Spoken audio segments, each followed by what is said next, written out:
Chromosomes. Little strands of nucleic acids and proteins are the fundamental genetic instructions that tell us who we are at birth. Most people are born with 46 chromosomes, but each year in the United States, about 6,000 people are born with an extra chromosome, making them a person with Down syndrome. If you've ever encountered someone with Down syndrome, you know that they are some of the kindest, most joyful people you will ever meet. They truly have something extra. My name is Lisa Nichols, and I have spent the last 24 years as both the CEO of Technology Partners and as the mother to Allie. Allie has something extra in every sense of the word. I have been blessed to be by her side as she impacts everyone she meets. Through these two important roles as CEO and mother to Allie, I have witnessed countless life lessons that have fundamentally changed the way I look at the world. While you may not have an extra chromosome, every leader has something extra that defines who you are. Join me as I explore the something extra in leaders from all walks of life and discover how that difference in each of them has made a difference in their companies, their families, their communities, and in themselves.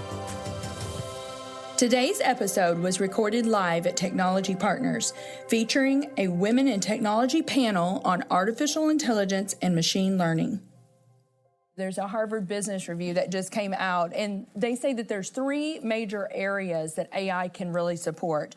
The first one is the automation of business processes. The second one is better insights through data analysis, and I know we all hear about data analytics all the time, predictive analytics, that sort of thing. That's where AI can really come in and make sense of the data. We've never, ever had as much data that's being collected as we do today. I mean, there is data from all sorts of sources. But, making sense of that data so you can make better decisions is really where artificial intelligence comes into play. A more streamlined customer and employee experience. And there's people on the panel that have been working on customer experience for 20 years. So I'm very excited for them to tell you how AI is really enhancing the customer experience as well as the employee experience. But this is where the magic of AI happens, and that's what we're going to dive into. But before we do, did everyone get a program? Okay, so on the back of this, you'll have a bio of all of our esteemed panelists. Did you get a program? There you go. Thank you, Kimberly. Thank you very much, Vanna. And so make sure you read through their bios, but instead of just rehashing their bios for you, what I really wanted to do is to take a couple minutes to talk about how they got from there to here. Because there may be some people even today, maybe in our listening audience with the live streaming or on the podcast or our live audience here, that may be saying, you know what, data analytics, that sounds so exciting to me, but how would you even go about moving toward that? So I asked them each just to take just a couple minutes and just tell you about their journey. And what I think you'll find is none of them started out thinking, oh, this is what I'm going to do. But, they have taken those opportunities to prepare themselves. And so that's why they are where they are today. So Charles, I hate to call on you first, but I'm gonna. We're going alphabetical order. I think yes, alphabetical order. There you go. Oh, great. Well, my name is Charles A., and I really appreciate being invited today, especially with such an esteemed panel. I would like to say that I didn't start off in the technology space, and much like the accidental tourist, I'm the accidental technologist. So I actually started off in marketing, and as a kid, had no idea what I wanted to do, which is, I think, not too unusual for a lot of college students. But I did have a passion for customer experience. So I really started in the customer experience space, a number of years ago. And in fact, I work for a company that is based in Kansas City.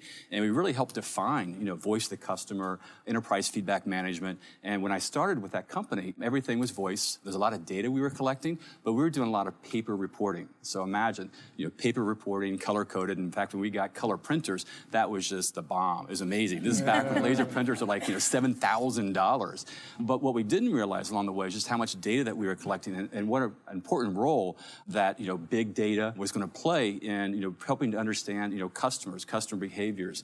And I think, what's evolved even really since, sort of big data has been understanding what to do with all that big data. And I think that's where, AI, and I think where we're going to learn from the panel today, comes into play.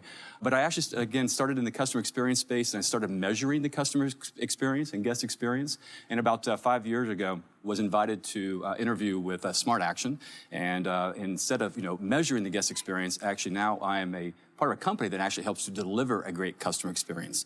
So what we do is actually virtualize customer agents. So a lot of the repetitive tasks that agents would normally do in contact care centers, we actually automate that using AI. So have gone from measuring the guest experience or the customer experience to actually providing that experience, and it's pretty exciting. So look forward to sharing many of those stories with you today. Good, thank you. Sure.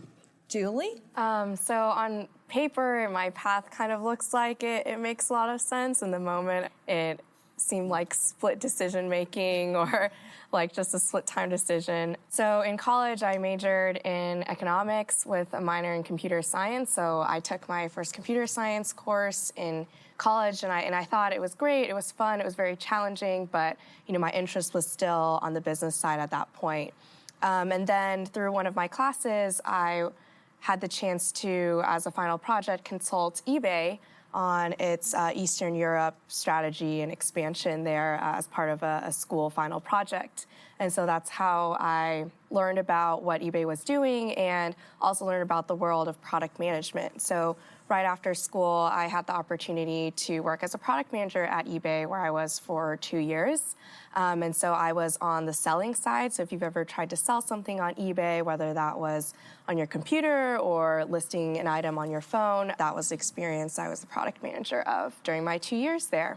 So I had a really great time at eBay. I learned a lot. One thing that I noticed as a trend in product management was that data-driven decision-making was starting to become a more and more valued skill in product management.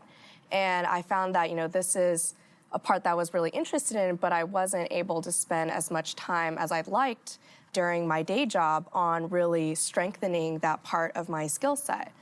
After about 2 years, I was like, I'm really interested in machine learning and being better at data analytics. I took some courses outside of work, and then the opportunity at Jane.ai kind of appeared while I was doing a job search for a smaller company and an opportunity where I could be part of a project that involved machine learning. And so this data analyst job at Jane.ai came up. I applied, and in the last 6 months, I've been able to really strengthen my skill set, especially getting hands-on experience with machine learning.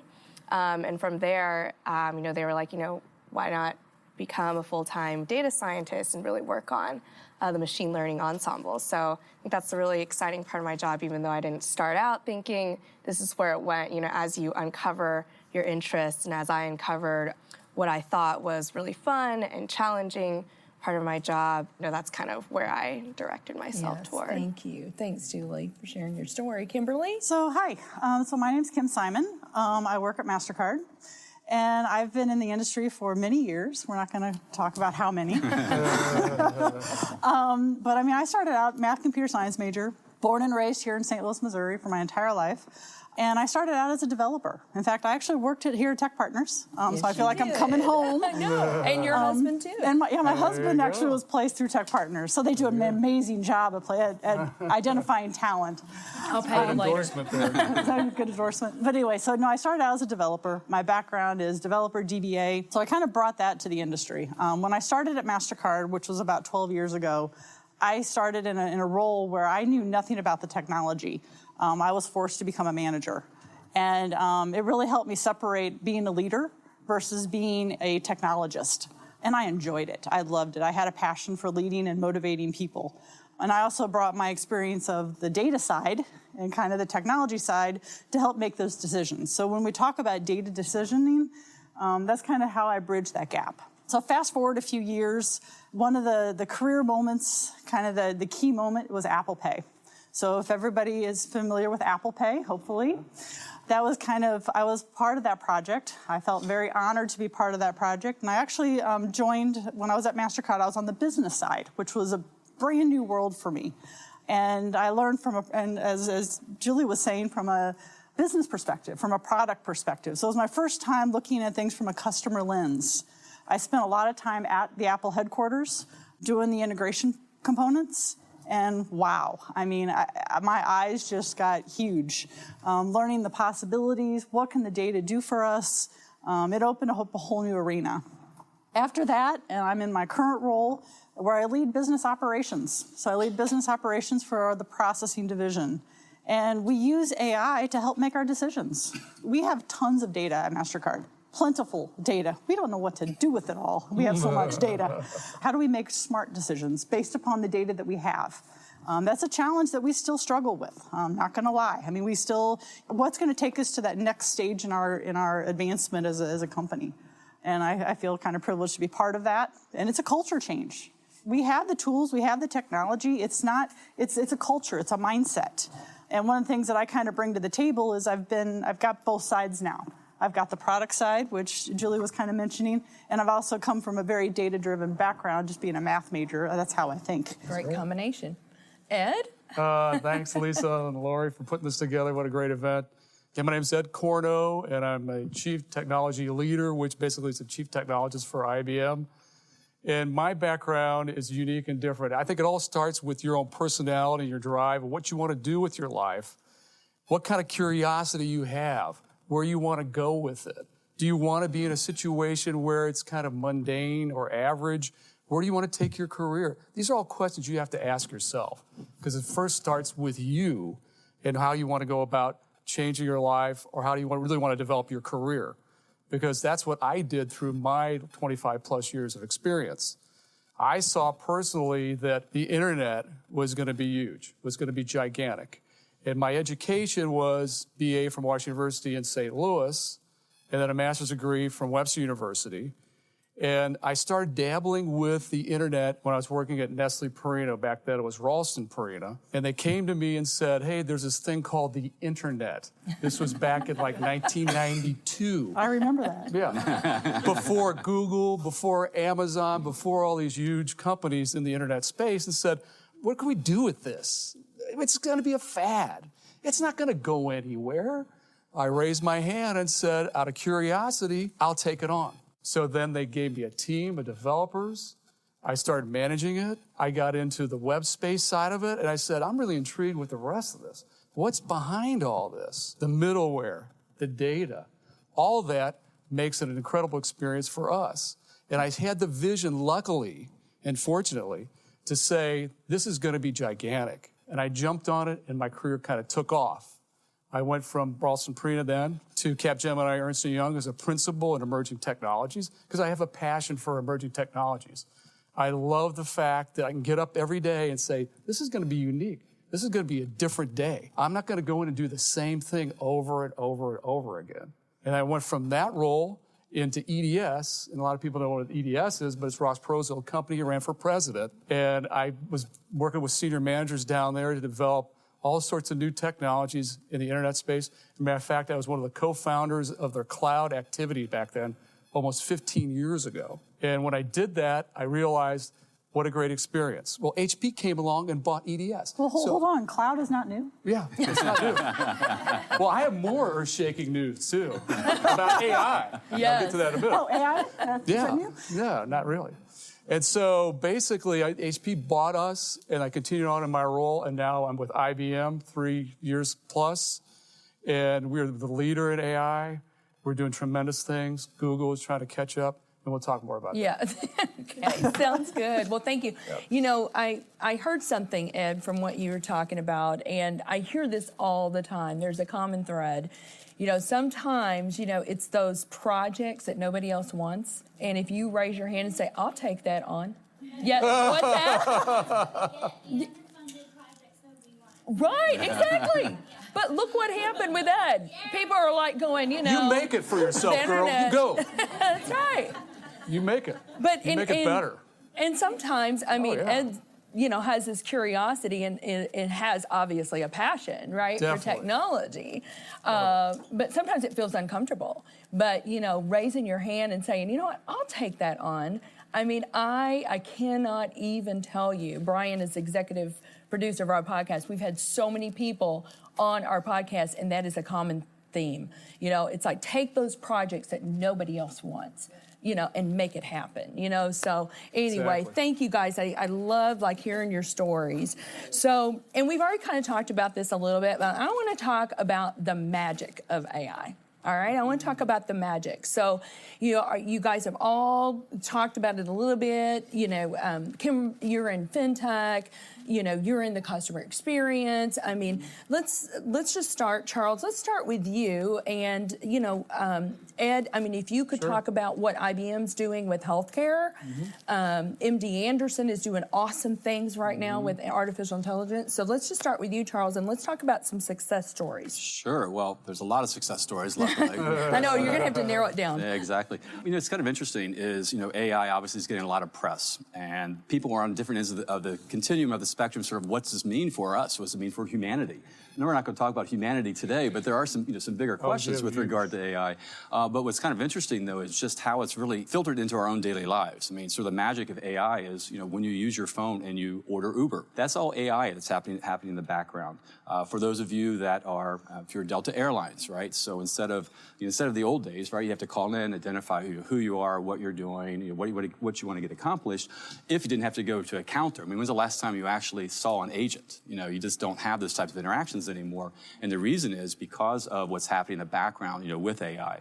So, you know, we kind of take that for granted, this sort of evolution or revolution, I guess, in some regards, on, you know, just how much it's really impacted our daily lives. So sometimes when we think about AI, we're thinking IBM Watson, right? We're thinking, you know, robots and computers and those types of things. Well, you know, AI is really all about automating processes, right? Taking data, automating processes, and having an impact on your customer experience. You know, so a good example is the Delta Airlines experience, you know, where, you know, they are being proactive and they're calling you, right, or texting you, or whatever mode of communication that you want to be communicated to, maybe your mobile app, and informing you and making your lives just a little bit easier. One of the things that we like to do as a company, we through a big branding exercise, is really try to make life less hard. Life's not easy. There is no easy button, right? But it really is all about making life just a little bit less hard, trying to give more time back in the day to you so you can go to, you know, softball, and so you take your kids to soccer and, you know, go on vacation.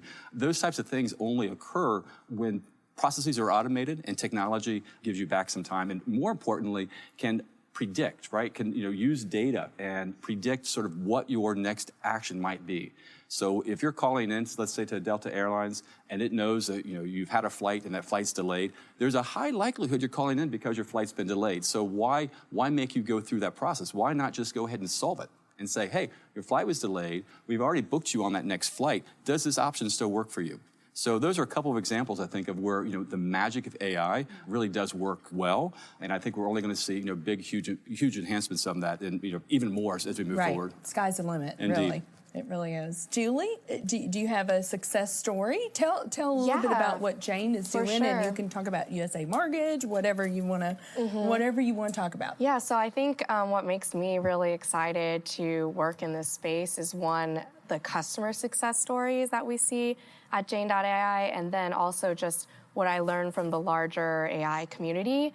So first I'll start with Jane. I think it's great to see the immediate positive impact that a lot of customers can see when they implement Jane.ai. So for those of you who don't know, Jane.ai, we build a chatbot that companies can integrate into, could be their web page or their HR systems. We connect to a lot of different applications, and then people can ask Jane questions that is stored in a knowledge base. And so one of the great success stories is USA Mortgage, like Lisa mentioned. So loan officers at USA Mortgage ask Jane for details about the loans that they're handling. And whereas in the past, they would have to take out their computer, often after hours, and then log in into the system and then check all the loans. And instead, they can answer their customer questions right from their phone. So, you know, I was at an HR event recruiting for Jane.ai when someone from USA Mortgage came up to me and was just like, you know, we love Jane.ai. It saves our loan officers so much time. There's an anecdote that David has told before. David is my CEO, has told before about a loan officer who was golfing with one of his clients, and the client was like, asked a question about the loan, like what was the closing rate, or, you know, what's the status? And in the past, he would have had to been like, oh, I'll get back to you later. But instead, he was like, how about I check on my phone with Jane? And, she gave the answer, and he was able to provide great customer service because of that. Another one is FrameCAD in New Zealand. They're in the steel industry, but they put Jane.ai on their website. And through that, day one, they started to generate new leads because of it. People were able to find how to contact FrameCAD, and because of that, they were able to kind of source new leads and deals. And I was also recently at the Prepare AI conference. I don't know if some of you were there as well. But I just thought that was so cool, because that's where you see so many examples of the magic of AI. One of my favorite talks was the AI for Earth from someone at Microsoft. And so just all the applications that artificial intelligence and machine learning algorithms can be applied to. One of my favorites was Project Premonition, which is, they build better mosquito traps based on all these different factors, and it learns which features can be used to distinguish different breeds of mosquitoes. So if scientists are trying to study the Zika virus and they only want to collect mosquitoes that carry the Zika virus, then they're building these mosquito traps, and then from the data that's gathered from those traps, they build better algorithms to make those traps even better. Detect new pathogens. I see a new book here instead of I a know. better mousetrap of mosquitoes. That's awesome. Yeah, so just all the applications and industries that AI can be applied is kind of what makes me super excited to be in this industry. Very exciting. Kim, you have mosquito traps at we don't have MasterCard? mosquito traps, but I think you just heard a bunch of examples of kind of the sexiness, right, that AI provides. From a MasterCard perspective, we approach it more from a protection and a security standpoint. So we kind of have a little different flavor of that. So I'll maybe turn the table here a little. How do we protect the cardholder from fraudsters? That's kind of one of our big things. Why do you choose MasterCard over Visa? Obviously, everybody here chooses MasterCard over Visa. But the things that we do to set apart our brand is how do we protect the cardholder? And how can we leverage AI into doing that? Fraudsters are getting smarter. They're getting faster. How do we respond to that quicker? It's no longer do we live in a days where we can put 1,000 people on it. Now we live in a day of how do we make the data work for us based upon trending patterns. So how do we leverage that big data and make it meaningful, and make it meaningful from a cardholder perspective so that we actually protect our cardholders? So that's probably the flip side. That's kind of the practical side. And on the technology side, we do a lot in monitoring. From a monitoring perspective, how do we get smarter? Because so I'm in the processing division at MasterCard, so we work with a lot of our bank partners, like for example, Wells Fargo, USAA, a lot of big name brands, that they trust MasterCard as their processor. We have to make sure that we're monitoring things, making sure that things are expedient, make sure that we're aware of things before they are, which is a challenge these days. It plays into communication, it plays into voice of a customer. We have to be smarter, faster, quicker. How do we respond to outages? No longer do we live in the days that we can wait 15 minutes for everybody to join a call. We have to return service immediately because we have cardholders out there trying to spend money to send their kids to school, or they have a healthcare issue and they need medicine or they need attention. We can't say, oh, excuse me, you have to wait 15 minutes. They want their cards to work now. So we have to use data and use those data-driven decisions. How do we automatically restart that server based upon this criteria? So those are things that we're exploring, looking into. I'm not going to say we're experts by any means, but we're learning, and it's a culture shift. Well, we do have IBM for that. Thank you. We'll plug that. Yeah. I was going to mention that at some point, but thank you. So that's ways that we're using AI within MasterCard. Thanks, Kim. Ed? Well, let's kind of start at the beginning. No. Sorry. Start at the very beginning. Anybody know Alan Turing? Have you ever heard the name Alan sure, Turing? of course. Okay, he's kind of like the founder of computing, the Enigma code from the Nazis, and there's a movie about it. Turing thesis says a machine's intelligent if a human being can't tell the difference between the machine and a human being. So that happened in 1943. Okay, 1956, I don't remember fast that. forward. Your parents probably do. Fast forward to 1956, there was a conference at Dartmouth College, and there was Arthur Simon there, who was one of the founders of AI. There was 4 individuals. Was I John related McCarthy. to him? You might be. John McCarthy was there as well, Marvin Minsky, and they figured out we need to take these machines and make them smarter because it'll make humanity better. And we need to work together. And there's always that fear of, okay, AI is going to be like a Terminator and take over everything. But there are safeguards in place, I reassure you. From our perspective, we're going to the next level of AI where there's an actual conversation, much like 2001: A Space Odyssey with HAL, where you can talk back and forth. The answers come naturally. We have this thing called natural language processing, which allows us to do that. It's similar to a lot of AI that's out there. You're probably familiar with Alexis and Echo Dot. By the way, Echo Dot is listening to your conversations. Hate to say that. That's from Amazon. Be careful with that.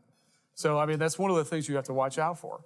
From a kind of use case perspective, I personally worked on what we call machine learning. There's a difference between machine learning and artificial intelligence in our vernacular. Machine learning is what some of the examples you were talking about, where you go out on a mobile phone, and you tap in some things, and information comes back up. So that's really more a sophisticated data query that's going on. And that's a search engine behind that that's giving you that information.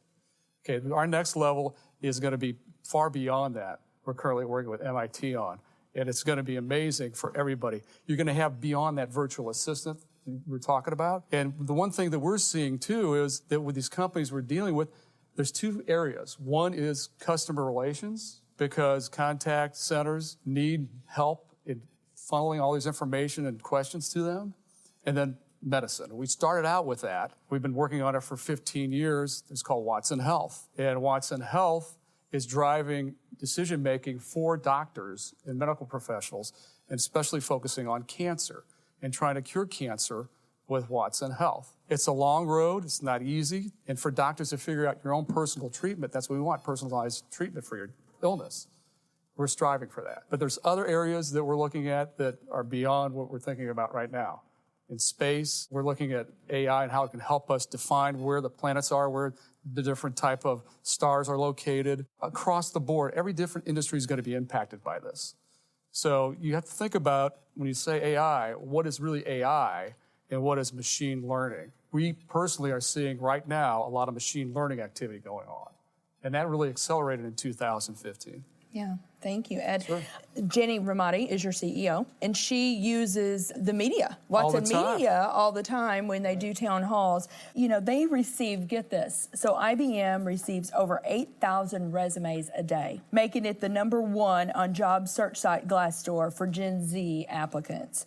You know, but here is what Jenny says. This is a quote from her. She said, "That's not the only way that the technology giant, which employs roughly 350,000 workers, knows who in the workforce is currently searching for a new position.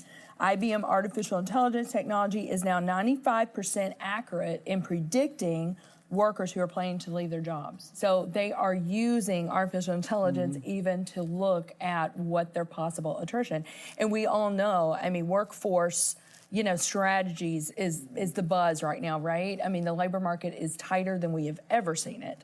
In our world anyway, right, Michelle? IT people, I mean, it is. And so, you know, you want to make sure that you're not just attracting people, but that you are setting up an environment and a culture where people are going to want to stay and retain those people, right? So, I mean, they're using, with 95% accuracy, they are being able to predict their attrition. So, I mean, it's really, I mean, the sky, when I say the sky is the limit, it truly really is in what artificial intelligence can be used for. Let's face it, the future is mobile. There's a good chance that you are listening to this show right now on your phone. Have you explored how you can move your business mobile too? Our mobile apps team at Technology Partners makes it their mission to move our clients into the hands of their employees and customers and change their business processes to meet the demands of their users. Let's work together and build a dynamic mobile app for your team. Go to tpi.co/mobile apps and get the conversation started about how we can help you get your new application off the ground. But I want to talk about the myths around AI, because there are a lot of myths. And Ed, you kind of alluded to it, but you know, something we hear out there is, well, AI's on the horizon, but we're really not there yet. Is that true? Is that a myth? I think Debunk the myth. No, I think that is false in one way, but true in another. These are incremental type advancements in development, especially in AI. And you can see it when you use it. And it really applies to the mobile phone example really well, because you're out there searching, up comes your information quickly, So that part is true, but that vision that we have at IBM as really being like that artificial person next to you, helping you with your life in all phases of it, that we're still working on. We're not there yet. We're trying to get there as soon as we can. I think there's also a perception out there that AI is how it's Terminator, as you mentioned. Yes. But that's really kind of, and I don't, you could probably go deeper than I can in this area, but that's more like AGI, right? There's artificial intelligence, which is really, automating, data, business processes and outcomes, to help humans, do their jobs better. AGI is artificial general intelligence. So that's that whole other space of having machines emulate more of the emotions and things like that from of a human perspective. To Ed's point, we're a long way away from that, if ever, and there are going to be a lot of controls in place. So I think it's interesting is, if you were to query people on sort of what AI is, it's amazing the spectrum. I would say that's unbelievable. Yeah, but at the end of the day, I think you're absolutely right. It really is just how do we manage these massive amounts of data in a way that's uniform, in a way that's predictable, and that can be then melted down into useful ways. I've been in this business for a number of years, and when I started with Smart Action about 5 years ago, I literally went to our marketing department, and I said, I can't sell this AI stuff. I mean, it's scaring everybody. It's just, it's just scaring them. So I said, you got to get rid of the AI piece of that. We're natural language, we're, everything, automated speech recognition. I said, got to get rid of it. And then IBM actually came out, I don't know if you remember that, I think it was in 2015. It was a CBS 60 Minutes report.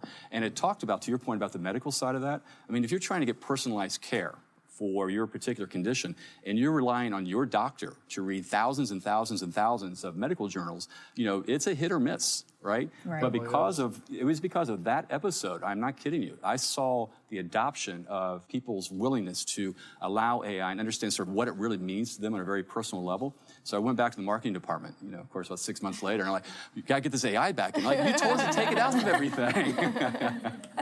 Thanks for the recognition, by the way. That's true, though. It's totally true. I think part of it's a culture change. I mean, I think all of us are being asked to do more with less, right? Definitely, so, and I think just out of that forced necessity, we're having to find ways to improve our processes. How do we become more efficient? How do we become better? I mean, there is no magic wand. And I mean, I know all of us have the pressures of society. We have the pressures of our management. We have the pressures of the industry. And I mean, having to do more with less. And we are forced, to some extent, to automate these processes just to be able to do our jobs. There is no big magic button. I wish there was. But we're on a journey. Millennials are looking for that magic button. I know they are. Yeah, I think machine learning is far more incremental than people often think it is, especially at large companies. Sometimes you get business leader who's like, all right, let's do this AI thing. Like, I want to make a transformation.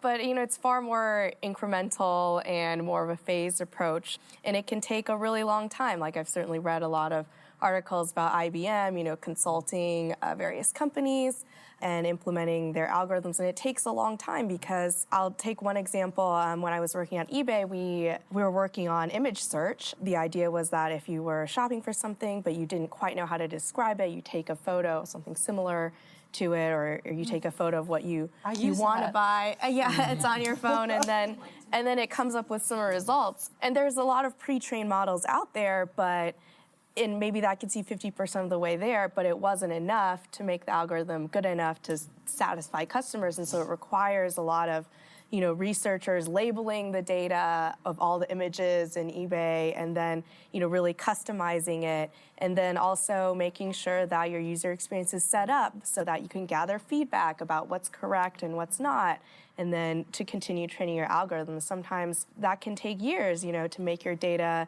available and ready to consume, and for your data to be labeled correctly. And so it's not as quick as business leaders often think it is. Obviously, with some applications, such as Jane.ai, it's the chatbot algorithm has already been developed. You can kind of plug and play and just take, a few months to get the data ready. Shorter if the has already had the data ready in a consumable format. But for companies that are thinking more long-term and trying to do more things in-house, I think the strategy is much more phased and incremental than people expect it to be. Well, you guys have already kind of answered this question, but I mean, a lot of the fear out there is that, oh my gosh, AI, RPA, these things are going to replace the human being. What do you guys say about that? Well, I think your machine learning, example is kind of interesting Yes. because we've seen with machine learning, when it runs amok. I mean, I think we saw that with the Microsoft example a couple of years ago, right?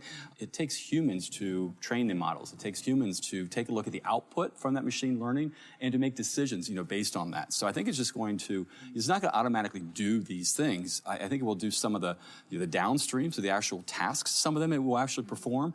We just have to retrain our labor force, right? Retrain the way people think and work with machines. So having that right mix of humans plus machines, I think that's going to be the calibration. So jobs aren't going to go away, but the different types of jobs and the way that we approach our work is certainly going to change, quite a bit. Right. And one thing to keep in mind is automation sometimes just helps you screw up faster. That's a good point of view. That's a good point, Kim. I like that. That's true. I'm the downside of this. Yeah, especially when it's all starting out, it's relatively brand new. Exactly. You could definitely see that happen. But from our perspective, we want AI to be your assistant. We're in control.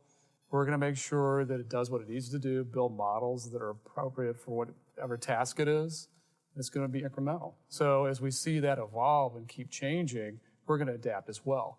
And as far as like jobs, there's a threat to that for certain skill levels. But as we always say, if you're in an organization, you have certain individuals that maybe have potential, you take them and make them do higher value type tasks. And that's where we see the future. Right. Yeah, but it's also powered, entire economies. I mean, take a look at, because of AI, it's actually created a lot of jobs. Think of Uber.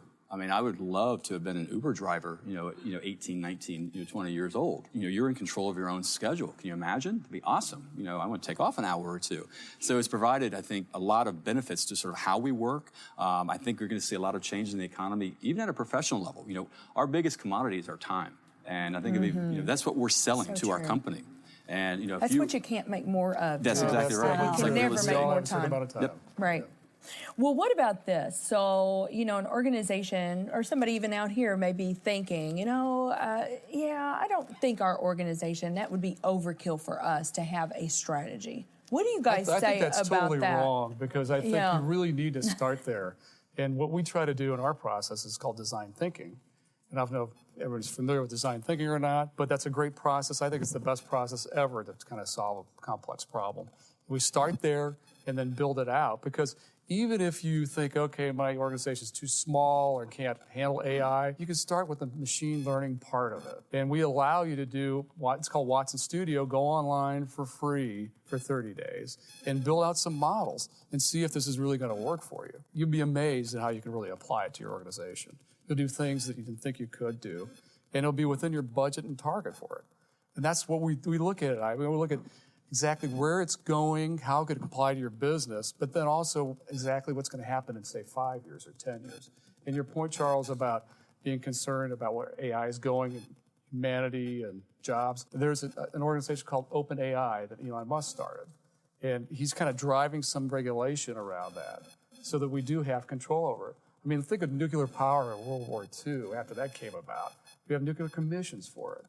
So you're starting to see countries and organizations, even the UN, looking at ways to control it. Within business operations, it's very task-driven, right? And so what we did a couple years ago is we had a transformation leader, which is who I report to and feel very lucky to have her a part of MasterCard. Her name's Kim Martin. She's really the definition of how do we transform an organization from a task-driven, here's my 5 procedures, I do them every day, to how do we really adopt the whole SRE mindset, the site reliability engineering mindset. So we take somebody that's used to punching keys on a keyboard every day, and now we label them a site reliability engineer. And they're like, whoa, my job just changed. Now what do I do? It's a culture shift. And what she really strives and drives into each of us is when you wake up in the morning, what can you make better that day about the job you're doing? And that mindset I've seen over the past year and a half really shift. People have ideas, things that you wouldn't think about. And they're like, wow. And then we're seeing them come to implementation. So the message I'm trying to send here is you can make your own difference no matter what job, what position you're in, just by waking up that morning and say, what am I going to do today that's going to make a difference? Chances are it's going to include automation. chances are it's going to include data-driven decisioning and also AI. So, I mean, that's the evolution of a culture. Yeah, and to go off of that, because we've talked about so many applications of AI in a wide range of industries and applications, I think that what will really distinguish businesses in the future is if their leaders can think creatively about the applications of artificial intelligence and machine learning. And that doesn't require you to be a data scientist or an AI researcher. It's more about, having some understanding of the mechanisms and then being able to suggest solutions that fit within either the realities of where the research is at and maybe even push the research in a direction that will help with the application of those technologies. And I think the must of it is, your competitors are going to be doing it. So unless you dominate your industry and you don't expect any entrance, as a competitor, you'd better be thinking about these things. And what's kind of interesting as well is over the years, computing is cheap. I mean, it really is. I mean, computing has gotten extremely inexpensive, which is why it's so widely available, generally. So I think part of what we encourage our customers to do is to take a stance, go after one of the projects, right? You don't have to boil the ocean, so, our CEO often says, how do you eat an elephant? One bite at a time. And I think, part of that mantra is making sure that you fail fast. So if you are a nimble, agile, organization, to find a low-hanging fruit, to find some area where you can get started, just get started, right? Kind of jump right on in there. Make sure you have clearly defined goals and outcomes. But even if you make a mistake, it's not quite like it was years ago, where you had to actually go out and buy servers and put in the air conditioning for the servers, a lot of infrastructure, So I think just the mentality of how we think, and in fact, people in the Gen Z generation that you've just discussed, they are going to have tools available to them that we couldn't even imagine, as young adults. Mm-hmm. Thank you so much, because we were moving into the must, and the strategy, what I heard you say, Charles, is don't boil the ocean. And Julie, to your point, it's just like starting to think about what are the applications, how could we use this, and start small. Right? I mean, start with that low-hanging fruit, but everybody needs to be thinking about it because I guarantee you your competition is thinking about it. So it is really necessary for us to come up with some sort of AI strategy. So we've already kind of discussed this just a little bit, but I want you guys just to talk real briefly, and then we're going to do a little Q&A. Things are going to change. Jobs are going to change. I mean, we hear all the time, there are jobs that are going to be in the future that we don't even understand what they're going to be yet, right? But for the workforce, things are going to change. AI is here to stay. So what can the workforce do to prepare themselves for these changes that are coming? What would you guys say to that? For me, for what I'm seeing within our workforce, what we're trying to do is you've got to get your people trained up on these new technologies, especially AI, and how these models can help them proceed with what they're really doing, whatever role they're in. If you don't do that, you're going to be left behind. So that's number one, you got to train. Number two is you really get the employees engaged in how it's going to benefit them from a career standpoint, because there's always a lag. These technologies come out, and remember, technologies are there to help solve business problems from our perspective. We're talking about business issues, business to business. Now, business to consumer is a little bit different, but from what we see, it's really about that. It's really about taking that role, whatever they're in, and enhancing that role using technologies, combined with solving that problem that you alluded to is, all right, what is it? We're not going to take technology and just come up with technology-type solutions. We want to make sure it really focuses on whatever that business problem is. Right. So what I heard you just say is problem-solving skills. Exactly. And consultancy, right? Yeah, training, and all that. Moving from the order taker more to the consultative mindset. It's a lot of it's about mindset, really right? Is. So Kim, what would you say to that? I'm going to approach it more from you need new thinking, you need new blood. When you go to hire people, don't hire people like you. You need, I call it the witch's brew. The best teams that I've seen work is people that come from different backgrounds that offer something unique and individual, because that's where the innovation happens. That's where the training, the cross-training, and that's how you advance an organization. If you keep hiring like people, you're going to be stuck in the same mindset. And to build on what you're saying, that's what design thinking does as a methodology. It brings in people from different disciplines within an organization to solve a problem. And the more diverse it is, the more beneficial it's going to be for your company. Yeah, I love what you just said about building more diverse teams, or at least, whether it's mindset or background. Because, one point I wanted to bring up is that a must for organizations is to make sure that your application of artificial intelligence helps build teams like that or helps build results that are fair. And so, a really hot topic that people like to talk about, and we've seen in the news, which is a real problem, is bias. And there's two types. One is algorithmic bias, and the second is bias in the usage of these algorithms. And so as we're implementing more artificial intelligence, machine learning algorithms, we really have to understand where the pitfalls are. And so with algorithmic bias, one common example is if your training data is not representative of your customers or who you're trying to evaluate, it's not going to work well. There have been studies about how facial recognition algorithms do better on one subset, particularly white males, and they're more accurate in identifying individuals. We're more plain, that's why. Versus African American, Black, or Asian. Yeah, so, and it's because the training set is built off of those examples, and that's what the label data examples are when they were training the algorithm. And so when police departments like NYPD or SFPD uses it to identify suspects, like you take a photo and then you try out of a line of individuals supposed to pick the right person, it's 5 to 10% worse on African Americans. So you could be in a situation where you're overusing the algorithm on the people that it underperforms for the most. And that was back in 2012. But even in 2018, a study from the MIT Media Lab came out where the error rate for identifying gender of any other ethnicity that was not white male was 20 to 30% error rate, whereas for white males, it was less than 1% in identifying identifying gender, which is just I need to live a shocking, cleaner life now. I mean, you bring up a really great topic on bias, because that's one of the keys we're trying to work on too, but with AI, is figuring out exactly how to make that better. Because as you start building out these models, algorithms, you got to look at exactly how these things can impact decisions. And if you have bad data, you're going to get bad decisions.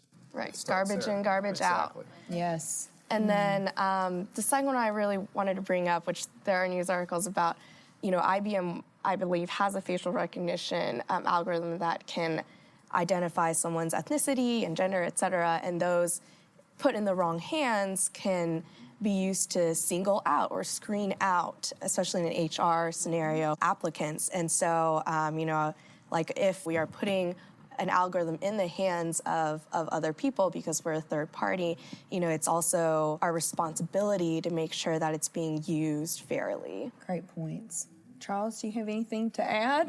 Not a lot, because I'm not an HR expert, but I can tell you that you mentioned earlier being able to predict attrition within an organization. Well, you can use that same skill to identify the right people that you want to work for your company.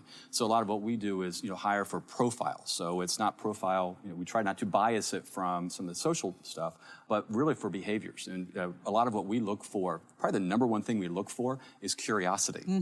So as you think about sort of the way Southwest Airlines has hired over the years. In fact, the interview has nothing to do about whether or not you can do the job. It's what do you do when you're in a stress situation, and do you exhibit good customer behavior skills? So I think it's really important to understand sort of who you are as a company, culturally, and to make sure you put together a good mix of people, and technology can actually help with that. And part of what we went through a whole personality assessment. It was really interesting. It wasn't so much about yours, but it was understanding the other people's assessment, right? So that's where it's been fascinating. Yeah. So to understand, what drives them, what motivates them, if there is a conflict, or if you want to be persuasive, what are the triggers? What are the things that you need to exhibit or to do in order to be successful with that team? Definitely can improve communication. Indeed. When you understand people. All right, very good. Well, you know what? We are right at 9:30, but I do want to open it up for just a couple of questions. If anybody has a question for the panel. Yes? How do you, when you're preparing your data for knowledge management, how do you find the knowledge and prioritize it? And then how do you label it? Are you using taxonomies, or how do you get an enterprise to really globally view their data as one and plug it in a way that you can actually use? Okay, so just to make sure I have your question right, I think I heard the second question, which is how do you combine these data sources and then mine it to draw out the information? Then what was the first one? And then how do you, especially when you're consulting with a customer, how do you how do you identify the knowledge that the employees need? And how do you coach your customers to get them to find the right information to build your knowledge management? Yeah, so when it comes to identifying the customer's problem, coming from my background as a product manager, before I build any algorithms or any models, I have to think about like, okay, how is this going to be used and what's the problem I'm trying to be solved? Is it a loan officer and they're trying to look at a specific system? Is it an HR team using Workday and we're trying to get data from those data sources? So you have to identify the data sources based on the customer problem. And I think there are many ways to go around it, but usually our customer success team or our sales team goes out and does some problem identification to really identify the different use cases and personas that we would be serving. And then secondly, when it comes to combining data sources, it could be like an application that we need to connect to. But basically, we draw that information and we put it in a knowledge base so that the information is usually stored in one centralized location. It gets a little trickier. Yeah, but how do you, it's all in one single source. But then there has to be a unifying, how do you unify it? So that when you're getting data from marketing and then data from O&T, how do you, when it gets centralized, how do you connect those two data points? Yeah, from an IBM perspective, we really have a process that does that. We use Agile, we use iterative. You get into that. No, answer, but it would be nice. No, it's to see where those different like data feeds are coming from, that the data sources are coming from, and then you have to do the work. You have to get in there and do. So you're trying to figure out exactly what's the technical source to be able to get the taxonomy down, so you know exactly where it's coming from and how they can be merged. Yeah, I mean that really starts with whatever tool. Like for us, it's looking at the models themselves, and then we build those together. We use APIs, we use a variety of different technologies that'll pull those sources together and then unify them. Because that's really critical. If you don't have that, we just talked about it, garbage in, garbage out. If you don't have the right kind of data sources pulled together, you're not going to have the right result or outcome.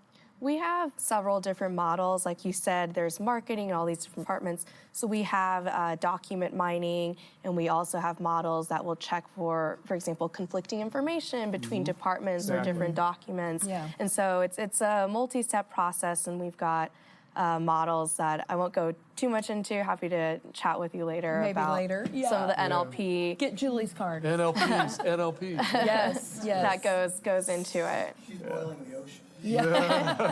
No, it's a great question. Good question. We have time for maybe one more. Yes. I just have a comment. First of all, I just want to thank you for all the information. And I appreciate that you mentioned the diversity as a women in technology organization.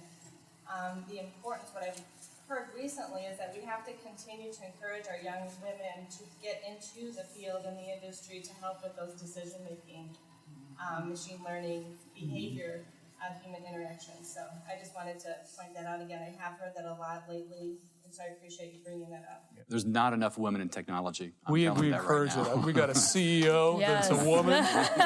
We have a CEO that's a woman. We encourage women to get into technology. We want you there. Well, since that was quick, maybe we have time for one more. Yes. Oh, it looks like we have one up here. Go ahead. Kind of basing our previous conversation about garbage in and garbage out, and kind of feeding off her question, the importance of data management. That is probably the key to, and there's an IBM white paper from probably 8 years ago about data management and data governance. I think that's kind of critical. It's the basis of all having organizational structure and the standards and governance Absolutely. about that. So kind of a comment, kind of a question too. How do you guys handle that, or what is your recommendation? Well, we continue to build off that kind of governance model. Data is critical. We have data science type practice that goes in and evaluates the data using all sorts of data tools that we built through the years. If you don't have the correct data, you're not going to get the outcomes you want. At Master, we have to be very, very careful as far as, because we have a lot of data and we have a lot of private information data. So we have a whole data governance team that does nothing but oversee and govern the data that we have to make sure that people are following the right policies, the right procedures, make sure people don't have wrong accesses.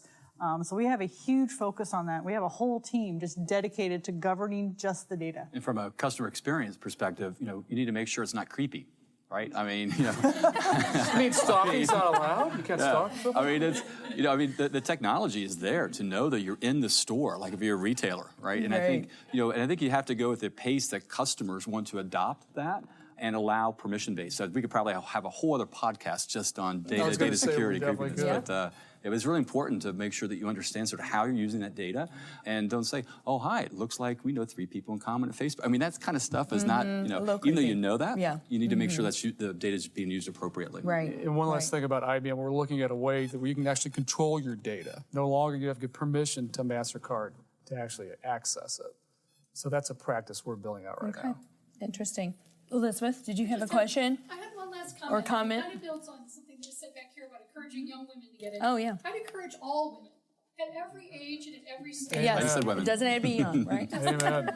Because I agree. I find new things every single day at the top of the organization that I knew nothing about yesterday or 2 weeks ago. Sure. And, Well, 52 is young. it really, that foundational idea is curiosity. Yes, And how do we it apply is. it to solve business solutions and then embrace everybody around you who knows how to do that or has ideas about how to do that. Well, I'll piggyback on that. In the agree. financial industry, who spends most of the money? Females. All of it. Yes. And so And they're not young. No, they do. I'm just kidding. So one of the things we've done at MasterCard, we've established some business resource groups. And we have one dedicated to women in the industry. And just the ideas that we generate from a spending behavior generates innovation, it's a curiosity, and it kind of brings new ideas to play. So, I mean, absolutely. And, yeah. And listen, you need more righteous brothers doing the work on this side. You're right. Everybody. All right. Everybody needs to be included. Women are there. I mean, at MasterCard, we're a tech company. There's so many women. That's great. The problem is the skills that are valued the most happen to be skills men mostly have. So it's how do we reframe and start looking at the skills that women have as being just as valuable as the skills that men have. It's up to you to do that, but then you have to build your peer group, like-minded people that want to do the same thing. It's up to you to decide, okay, I'm going to make this difference. I'm going to show my ambition and drive and curiosity to equal whatever is happening at the top. And then build your base like right now. You're doing at this meeting with other women to make a difference. Be Julie, you have successful. something to say. I can see something percolating I there. think it's a little more nuanced. Like, I think that a lot of the opportunities I've had in my career are, yes, due to my own initiative, but also because of my supporters, many of whom were male, both male and female. And it's like, my dream, sometimes I can dream about reaching a certain position because I see someone like me or who looks like me. But not only that, but also that people who don't look like me are supportive of my ambitions. Right. So I think it's like a multifaceted, like there's not one solution to this. It starts like, working with Create a Loop, teaching children computer science. Like it starts that young, like when you're under 10 years old, it starts that young about inspiring children of all races and genders, that this is a cool career path to pursue. And we didn't even get into that, but you do. It's like you every teach young stage girls, of your life, right, with like, Create a Loop. When I get into college, I see 50-50 intro to computer science, and then by the end of 4 years, it's like, then there's like 2 women in the really advanced computer science. This needs to be another classes. podcast. It's a whole other subject. Seriously, this needs to be another one. We'll do another one. All right. Well, guys, thank you so much. And these guys will probably stick around for a few minutes, right? Definitely. So if anybody wants to. Thank you.